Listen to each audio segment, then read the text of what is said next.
Hi guys, Rara PH, nagbabalik. Bago kong umpisahan tong vlog natin, gusto ko lang magpasalamat dahil naabot na natin ang 1,000 subscribers. Yuhuu! Salamat sa lahat ng mga nanood at sumuporta at asahan yung pagpapatuloy ko palalo yung mga naumpisahan na natin at mas i-improve pa yung mga vlog natin. Sa mga gusto pala magpa-shoutout, comment down below lang guys at isa-shoutout ko kayo sa susunod nating vlog. Baka lang naman meron. Salamat ulit guys! For today's video, i-share ko yung mga bagong accessories and upgrades natin sa motor natin. Bago ko gawin pala yung vlog na to guys, umabot tayo ng 1 year mahigit para naman madami-dami tayong ma-share ng bagong accessories at upgrades sa ating Honda Click. Kung napanood nyo yung unang vlog natin, halos puro accessories lang talaga yung mga na-install natin. And ngayon naman is meron ng kasamang mga modifications and upgrades sa motor natin. Magtatatlong taon na nga pala yung Honda Click namin guys, and ito talagang alagang-alaga at makinis pa din. Alaga din sa maintenance at syempre busog sa accessories and upgrades.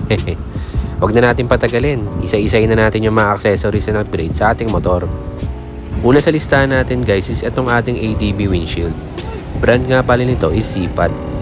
Available nga din pala ito sa Honda Click version 1, ganun din sa Honda Airblade at para sa Aerox meron din guys. Meron na din pala itong kasamang bracket and mismong windshield niya guys. Noong una talaga guys, ayoko lagyan ng windshield yung motor natin dahil nakukornean ako. Pero kinain ko rin yung sinabi ko. Darating kasi yung panahon na magsasawa ka talaga sa mukha ng motor mo at maghahanap ka ng bagong ikakabit para naman magbago yung mukha niya, di ba? At ayan, meron ng windshield yung motor natin at talagang nakadagdag anga siya sa motor natin. Mararamdaman mong kahit papano is naka-maxi scooter tayo kapag nakasakay. In short, para kang naka-ADB.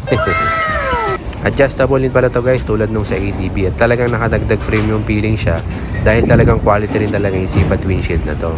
Presyo pa lang talagang alam mo ng quality talaga. Sunod naman natin is itong MC alloy top box natin. Ang dami kong pinagpilian top box talaga guys, and ako yung taong gusto ko na medyo iba o unique ang design sa lahat ng bagay. Kaya napili ko itong MC dahil medyo kakaibang design niya.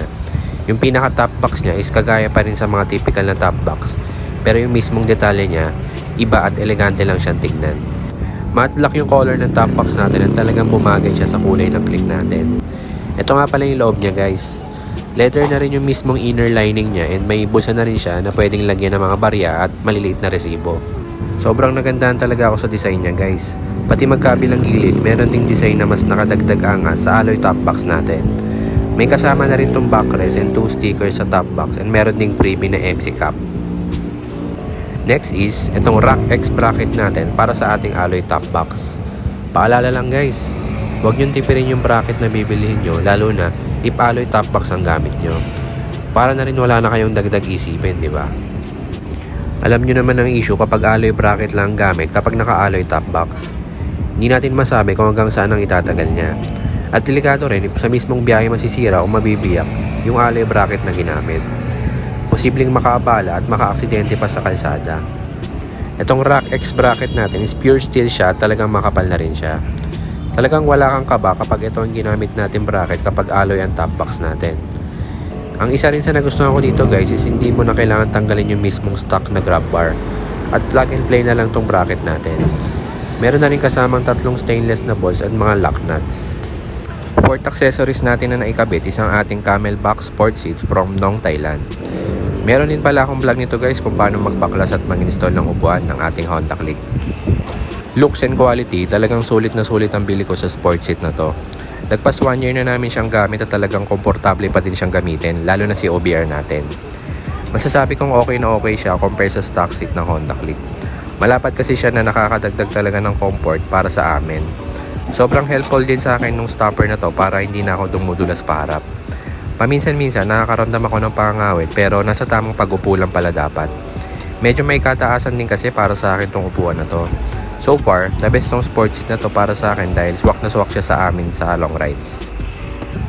Fifth accessories na naikabit natin is itong ating hydraulic seat damper. Mura-mura lang to guys. Sa halagang 55 pesos, meron ka ng hydraulic seat damper na tulad nito. Hindi na hassle kapag kukuha ka ng gamit dahil meron ng support yung mismong seat natin dahil sa damper na to.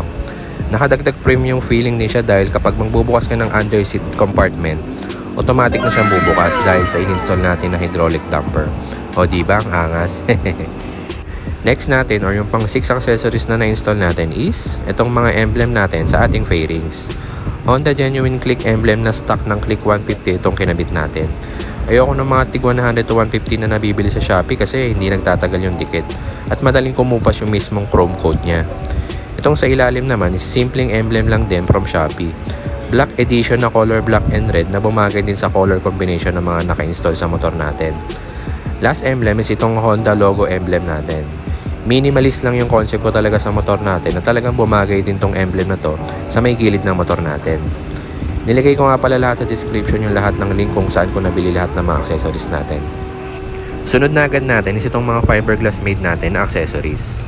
First is yung Aero Fiber winglet natin.